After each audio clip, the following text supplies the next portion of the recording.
जय गुरुदेव। ध्यान, योग, ध्यान को कहते हैं मेडिसन, मेडिटेशन। योग को बना दिया है योगा। कुछ अंग्रेज लोग हमारे भारत में आकर हमारी विद्याओं को तोड़ मरोड़ कर उसमें चेंजिंग कर दिया है और आज हमारे भारत की संस्कृति के लोग भी उसका प्रयोग कर रहे हैं। योग को योगा बना दिया, ध्यान को मेडिटेशन बना दिया, जो मेडिसिन से बना है शब्द उसको मेडिसिन बना दिया। मित्रों, और सिद्धि और साधना, इन विषयों पर हम थोड़ा आज चर्चा करेंगे। तो योगा यानी हमारा योग। योग वैसे भी आप सामान्य भाषा में समझे, योग कहते हैं जोड़ना, अपनी आत्मा को परमात्मा से जोड़ना आध्यात्मिक योग है।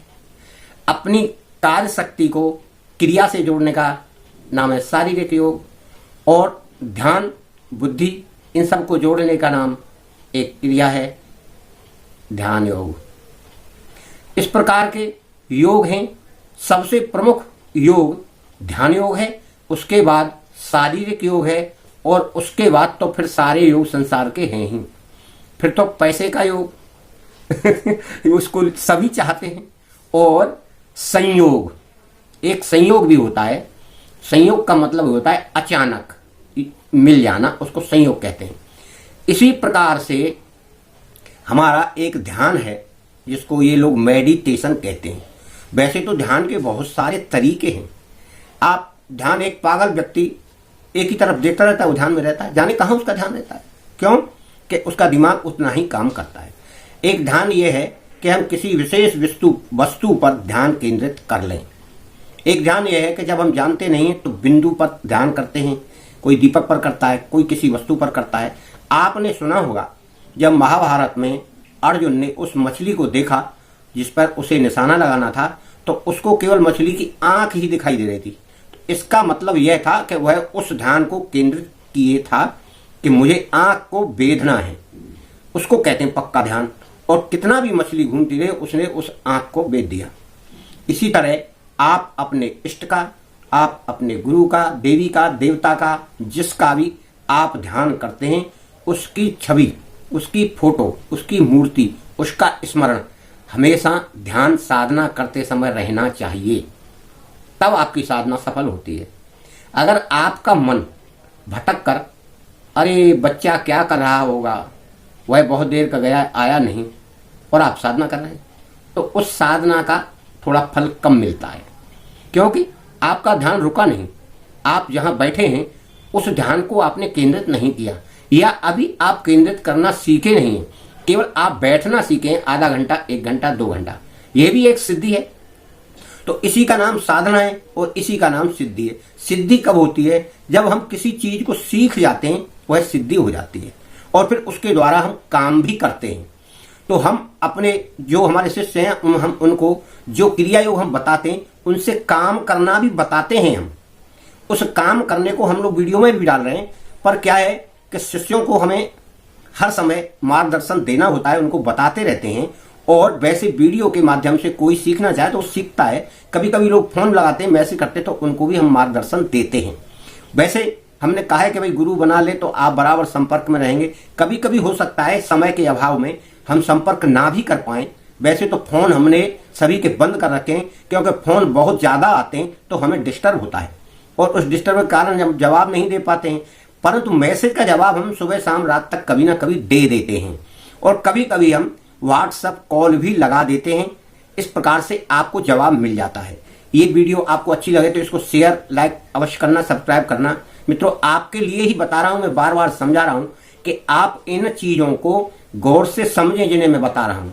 नंबर बार बार लोग पूछते हैं, हमने कितनी वीडियो में नंबर दिया, फोन करने की तरीके भी बताए कि आप मैसेज करें, फोन ना करें। बहुत सारे लोग फिर भी मैसेज करते हैं। बहुत सारे, कम से कम 30-40 फोन जो बताता है ब्लॉक, हमने ब्लॉक कर रखा है तो ब्लॉक बताता है। मित्रों, कोई 8-8 बार फोन लगाता है। तो ये क्रिया ना करें। हम सिखाने के नाम पर आपको भरपूर कोशिश कर रहे हैं कि आप सीखें, और आपको जैसी वीडियो चाहिए जिस समस्या के लिए, तो आप उस समस्या की वीडियो की हमसे कमेंट करके पूछ सकते हैं कि आप इस तरह की वीडियो बनाइए। परंतु कुछ लोग, हमने यहाँ ज्यादातर गायत्री साधना की बनाई है, क्रिया योग की बनाई है, परंतु कुछ लोग अंत संत पूछते हैं, महाराज जी यक्षिणी की डाल दीजिए, महाराज जी दुर्गा जी की डाल दीजिए, महाराज जी। अरे भाई, साधना की क्रिया तो सबकी एक ही है, केवल मंत्र अलग अलग हैं। आप संयम में रह के ध्यान करना सीखेंगे तो जिस इष्ट की साधना आप करेंगे उसकी कर लेंगे और उससे शक्ति भी प्राप्त कर सकते हैं। परंतु आपने ध्यान की क्रिया मजबूत नहीं की, परिपक्व नहीं की, तो आप किसी का भी ध्यान करें सब बेकार है, उसका कोई फल नहीं मिलने वाला। फल तभी मिलेगा जब आप ध्यान लगाकर अपने अंतर्मन में झांकेंगे, अंतर्मन में भक्ति से लेकर कहीं भी अंतर्मन में झांकें और उस इष्ट का ध्यान करें। ध्यान उस इष्ट का नहीं करें तो प्रकाश कर करें, प्रकाश रूप में शक्ति रहती है, तभी तो आपको शक्ति अर्जित होगी। और आपको संयम में स्थिर रहकर बैठना है। ऐसा नहीं है यूं कर लिया या आपने कुछ ओढ़ा नहीं तो मक्खी आई, कान में खुजली मचने लगी, ये डिस्टर्ब होता है। इससे साधना हमारी सही नहीं चलती। आपको ऐसे बैठना है। ये हम मानते हैं कि आपके साथ कुछ घटनाएं घटती हैं, आपके अंग भी फड़कते हैं, आपका मूलाधार भी फड़कता है, हो सकता है झटका भी लगता है। ये केवल होता इसलिए है कि शक्ति का और वायु का संचार इस क्रिया से आपके शरीर में प्रवाहित होता है। जो ब्लॉकेज है वहां तक पहुंचती है वह शक्ति, चाहे वायु की हो या ऊर्जा की हो, तो वह झटका पड़ेगा ही उस पर, एकदम खोलेगा। तो इस प्रकार से आप उससे घबरा नहीं, आप अपने शरीर को स्थिर रखें। इस तरह से स्थिर रखकर आप साधना में रत रहें। आपको घबराने की जरूरत नहीं है, कोई बिजली का करंट नहीं है, आपकी स्वयं की ही शक्ति है। और उसका अभ्यास करें कि कब झटका पड़ता है, कितनी देर में पड़ता है, और आप अपने शरीर को स्थिर रख के करेंगे तो ये धीरे धीरे वह शक्ति ऊपर से नीचे तक प्रवाहित होना शुरू हो जाएगी। आपको कुछ अनुभव होने लगेंगे।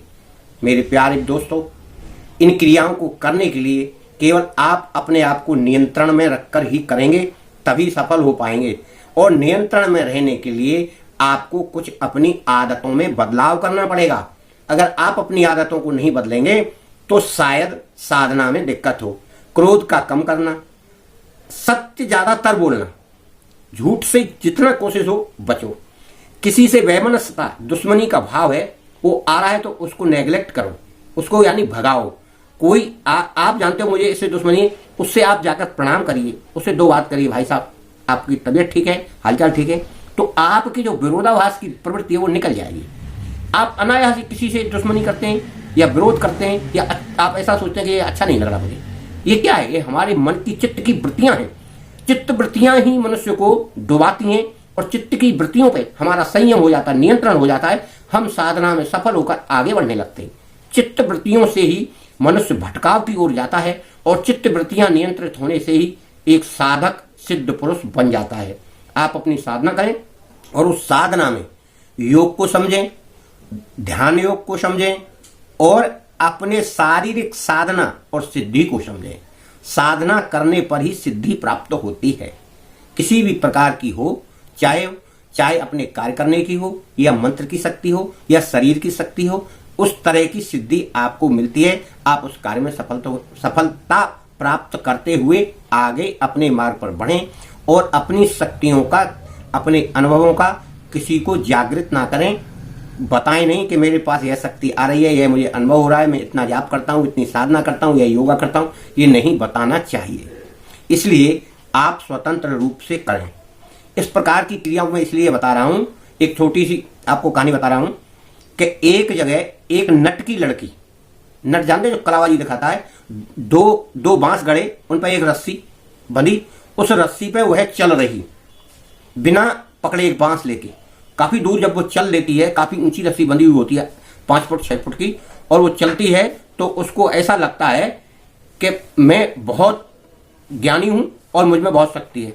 तब वहां एक व्यक्ति आता है, वो देखता है कि बड़ा आश्चर्य, एक रस्सी पर एक मनुष्य कैसे चल सकता है। जब वो नीचे उतर के आती है तो वह व्यक्ति कहता है कि भाई आपने ये विद्या कहां से सीखी, आपका गुरु कौन है? तो वह लड़की बोलती है कि मेरा गुरु कोई नहीं है। बोला तुम्हारा गुरु कोई नहीं और आपने ये विद्या सीख ली? बोला जरा फिर चल के बताओ। बस वहीं से उसकी शक्ति समाप्त हो गई, क्योंकि उसने अपनी शक्ति का बखान कर दिया। दूसरा, उसने कहा कि मेरा गुरु नहीं। वो है लड़की चढ़ी, चलने लगी, धड़ाम से नीचे गिर गई, उसका ध्यान हट गया, बैलेंस खराब हो गया। उस व्यक्ति की बात उसके दिमाग में आने लगी बार बार। तो मित्रों, यही उदाहरण मैं आपको देकर यह समझाना चाहता हूं कि आप अपनी साधना के विषय में किसी को ना बताएं, आप अपनी साधना करें और उसका फल प्राप्त करें। धन्यवाद।